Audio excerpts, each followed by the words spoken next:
Good morning and welcome to the Sports Brief. I'm Simone Malcolm. And I'm Danielle Deasley.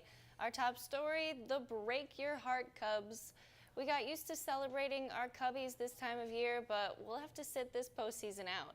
42 games in 43 days gave way to a wild card game against the Rockies, and it turned out to be a tight matchup.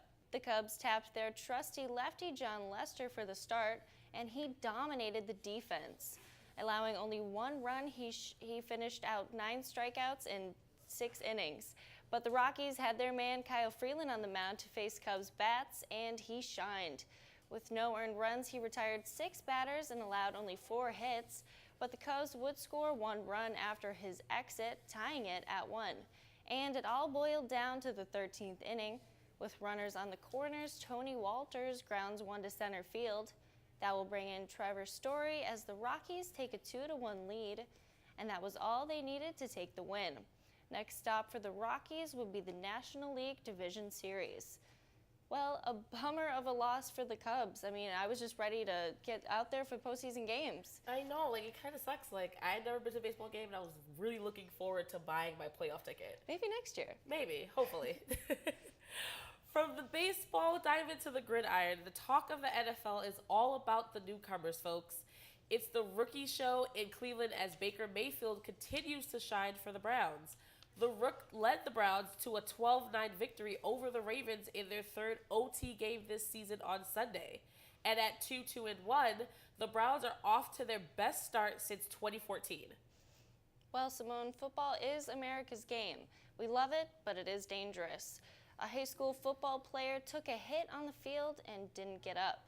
It happened in Pikes County, Pennsylvania. The young man later died at the hospital, and now his coach and teammates are remembering him. What coaches are going to be for the rest of the season? It's going to be extremely difficult. It's going to be difficult right now. It's going to be, it's just hour to hour. It's just extremely hard. Was it a head-on-head collision?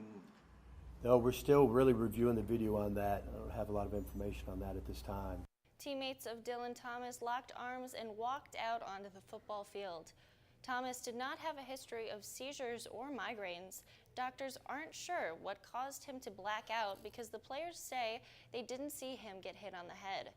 The school is now collecting money in hopes of setting up a scholarship in Dylan's name at one of the state colleges like Pitt. This latest tragedy draws attention to how dangerous football can be and the need for better equipment. Yeah, they definitely need better equipment for the little guys. Yeah. It's just not fair. I mean, the NFL's got all these new rules for the big guys, but I mean, who's looking out for the little ones? Nobody. Yeah. And speaking of protective gear on the football field, Nike and the Patriots are teaming up for a special shoe. It's named after team owner Robert Kraft. The Robert Kraft Air Force Ones are red, white, and blue. Fans can go on to the team website and buy the commemorative footwear. The money will go towards scholarships and medical research. Now this next video is super cool. It's official. Surfer Maya Gabriel of Brazil set a new world record for surfing. Check it out. The waves were high and this woman was fearless.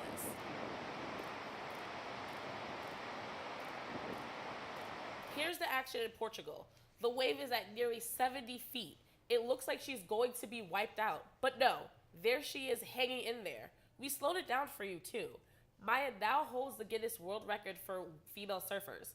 It was particularly sweet because she was hurt at this beach 5 years ago. Way to go. And way to go to you for tuning in.